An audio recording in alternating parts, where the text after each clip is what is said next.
Trời trăng xóa màu mưa, mọi thứ đã lu mờ quá nhanh.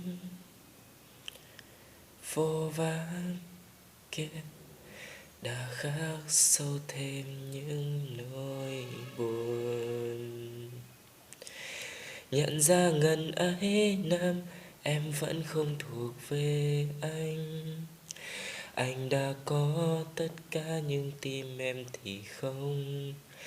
Và những gì đã từng tồn tại giữa hai chúng ta có lẽ không phải tình yêu em mong đợi.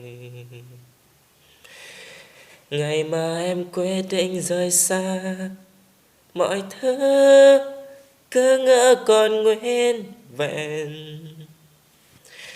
Nhưng thật ra từ sâu trong lòng anh, hy vọng cuối đã tắt.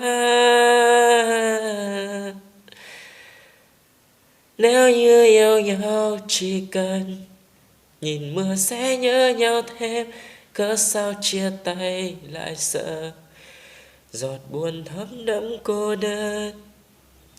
Cứ phải nghĩ hoài giờ ai kia đang ở đâu và đang vui như thế nào. Anh nhớ em, anh vẫn nhớ em nhiều lắm.